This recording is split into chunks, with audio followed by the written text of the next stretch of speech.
for today's project, it's nothing huge. Just probably wound up being a little quickie, really. What I've got is I've got pieces from a meat grinder here. A buddy of mine has this meat grinder, and what he's found is that this little insert here, or piece, actually goes into the front of the auger that goes through the main body of the grinder itself, that helps to push the meat toward the cutting edges. It screws into the front of that auger.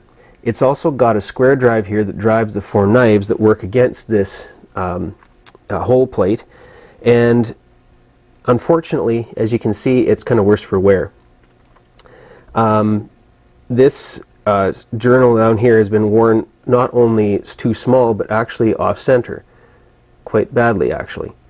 What I've found is, just from measuring this hole here through the hole plate, the center hub hole is about 480 thousandths of an inch, and the unworn portion of this little nub that goes in the end of the auger is actually about 460 on that journal there. So what I need to do, we'd originally talked about taking and repairing this one. Perhaps, you know, he had the idea of maybe putting a bushing on the end, but I did a little bit of measuring, and actually in the thinnest portion of this end here, if I turn it down and make it all parallel and clean, it's going to be too small to fit in this bushing anyway. So what I figured is, I mean, yeah, okay, other options. We could actually weld around it and then turn it down. That's one option. But considering the size of the part and the fact that it has one threaded end, a journal in the other end, and the middle is square, it's just easier to make a new one as far as I'm concerned for what I have to work with. I could weld it. I do have a welder, but it's just not worth it for what I need to do. So what I did was I just swung by metal supermarkets in town there, swung by and bugged Scott and the other guys, and I'm in there occasionally picking up short pieces of metal, and I like to dig through their short ends bin. Awesome guys. If you ever have a chance to get in there, they're really cool. Granted, you probably don't live anywhere near where I do, but as far as the material selection, because that's a 1/2 inch square, and I've already checked this is magnetic, so it'll be some form of probably carbon steel, whatever, but it's not super hard. I tried it with a hardness file, and it's the Rockwell 40 scratched it easily. So I'm figuring that this being stainless, I grabbed a just short chunk of 1/2 inch stainless bar. I think this will be plenty strong enough and tough enough for what we're doing for this application. So what we're going to do is we're going to take and I'll chuck it up, face the end, put a center drill in the end for the time being to be able to support it, and then that way I can have it sticking out of the chuck for a little bit. What I'm going to do then is I'm going to cut this portion like that. I'll do the threads first, and turn down for the threads, then thread it, and then turn this shoulder here to 460, and then part it off, and we'll have our new part. So what we'll do is I'll be taking my measurements off of this piece. I didn't really bother with making up a sketch this time, so I'll take my measurements off this piece, and yeah, we'll go over to the lathe and get set up. I wanted to see what the thread pitch was on this, and it's 470 thousandths of an inch across, which actually comes up pretty close to 12 millimeters. So what I did was I took the thread pitch gauge and found that, sure enough, the So I took the thread pitch gauge, and sure enough, the 1.75 millimeter thread gauge actually fits this piece. So we're going to have to cut the threads with the die nut on here on the new piece at a 12 millimeter by 1.75 thread. And then what we'll do is slide that in.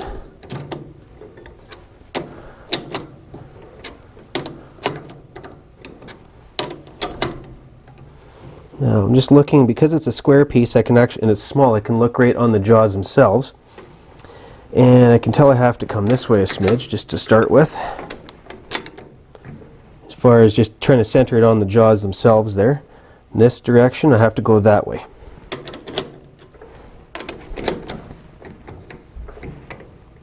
That's actually pretty darn close. So now, I'm just going to bring it out just a smidge. Bring it out there. That way you can we can see what's going on, and this also gives us lots of room to work. So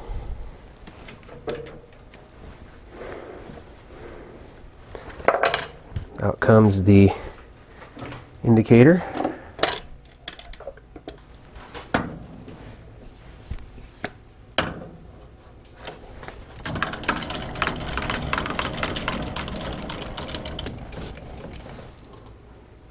So let's put that at 0.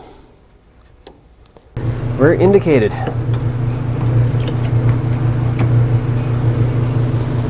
Don't need that anymore.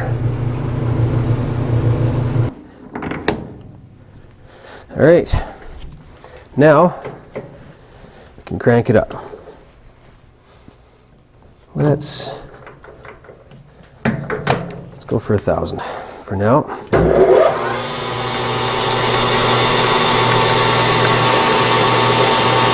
Face the end.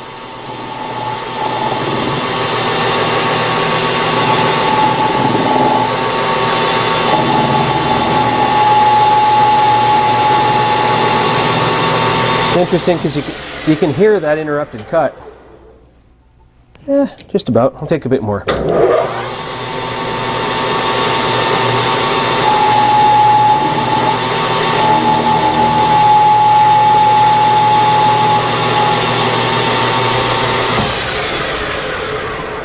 And that's cleaned up. Good. Pull the tool bit out so I don't slice myself open on it. Want to be careful I don't break this thing off.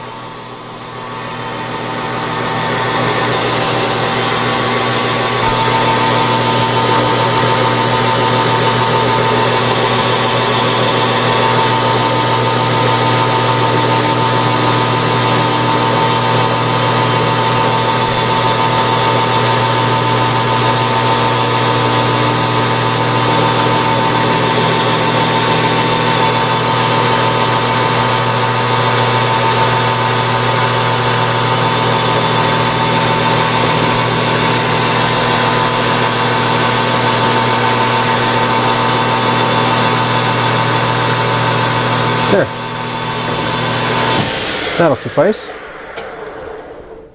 Next thing we need to do is cut the shoulder upon which the threads will be going. So, just taking a rough measurement here. Well, taking a rough measurement here with the calipers shows it's approximately 700 thousandths of an inch.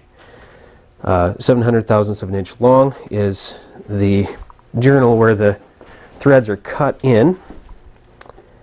So what we're going to do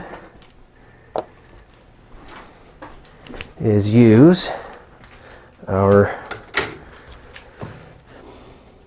black marker .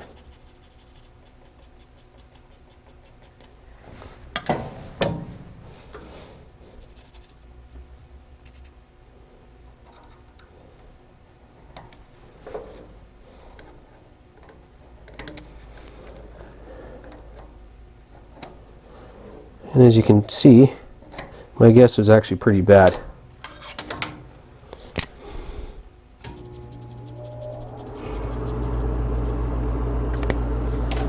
But hopefully, once I get this thing spinning, it will give me one line to follow.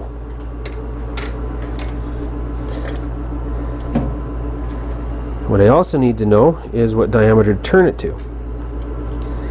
And so we're looking 470 thousandths is the outside diameter I need. Yeah, you can see the line.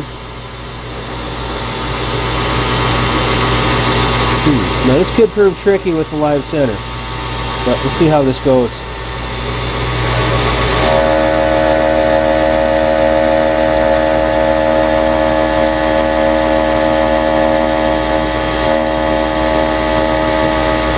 Come up close to our line, but not take it.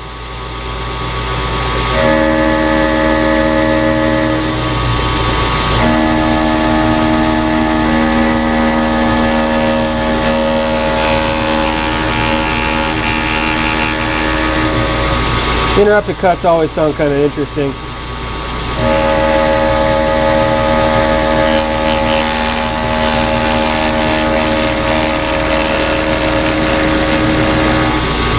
Carbide's really not a fan of that sort of thing anyway, but not a whole lot I can do. Now I'm going to have to be very careful as I work with this that I don't wind up making any unauthorized modifications to my live center.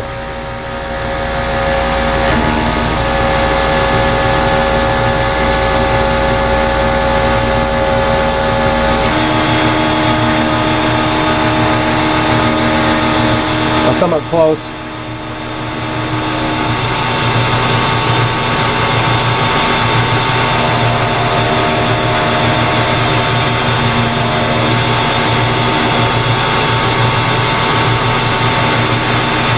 I think that might be starting to take a cut all the way around. If not, we'll be pretty darn close.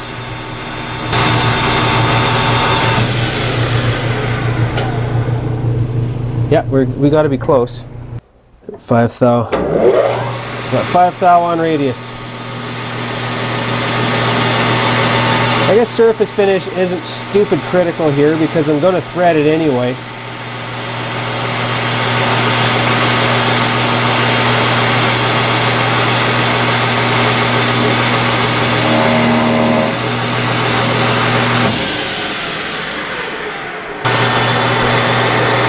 And we're going to clean up that shoulder.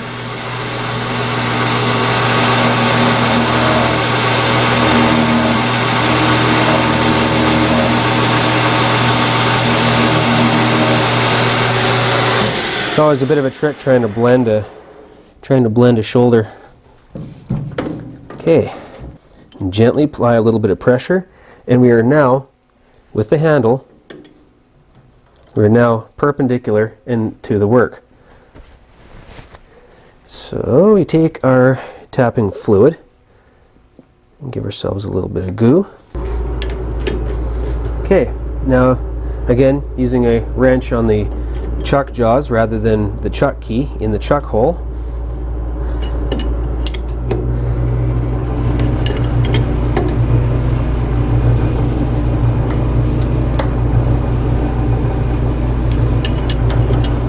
Keeping a small amount of constant pressure on it.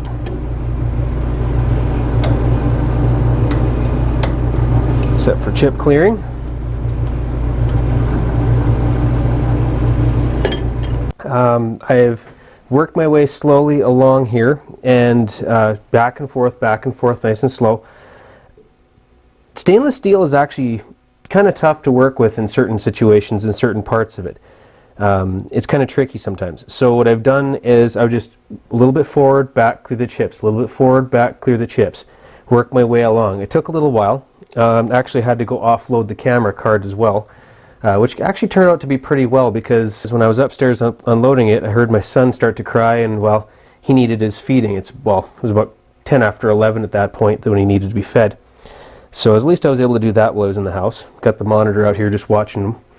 And so yeah, so now I've got the tapered side, or the tapered side of the die worked up toward the shoulder.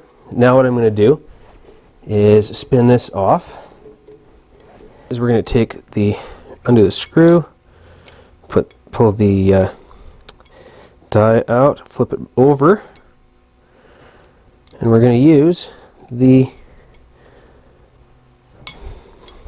non-tapered side. I'm going to have to be very, very careful of how I do this because we no longer have the taper to lead into the threads. All this is for is to clean it up and get that last thread as close to the shoulder as possible.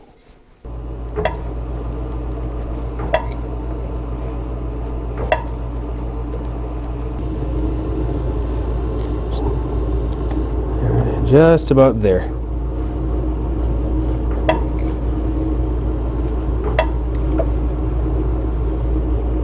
There we go. Put it right up against that shoulder.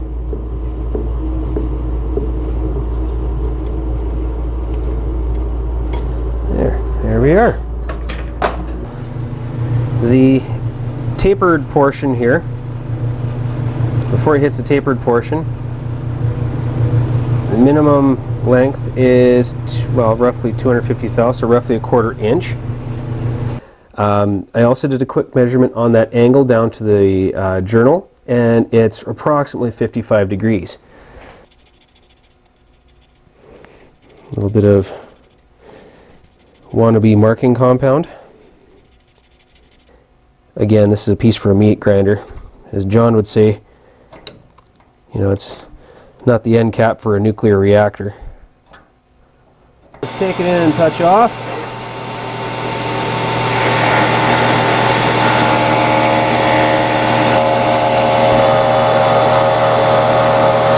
I'm just going to move far enough along that it looks like you should have enough to part off. Lots of material to play with.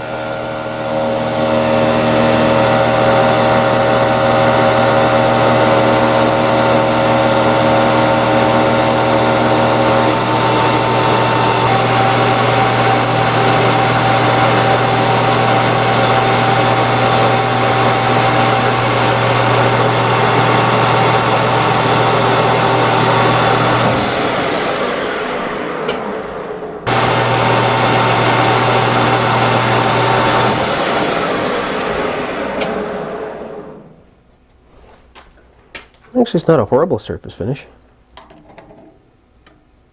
Oh, 460. Just what the doctor ordered. In our shape there. Yeah, I'll have to work on the edge of that. I'm going to work on the edge of this profile, that angle a little bit. I can see I need to tweak it just a little bit.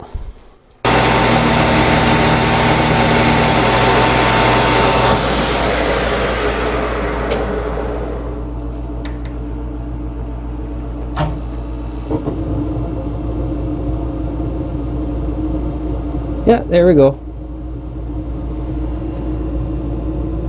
There we go. That is the same profile. I've been having issues with parting lately. I think on this thing, I think it has to do with some play in my either my compound rest or my tool post. So I'm gonna play it safe tonight.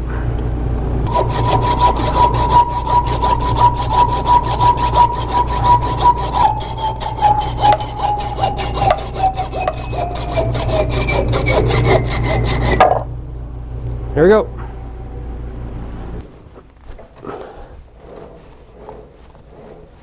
Okay, we're within a thou.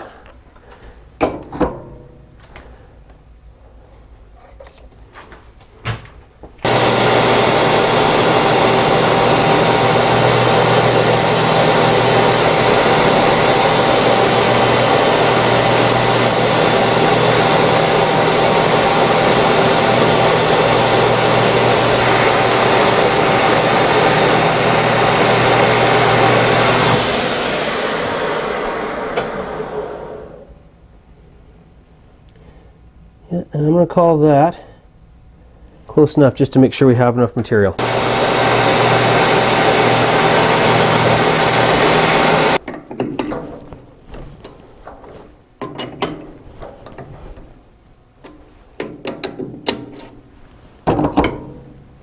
Yeah, so there you go. There's a new one, kind of like that one, only slightly less worn out. Made of 316 stainless.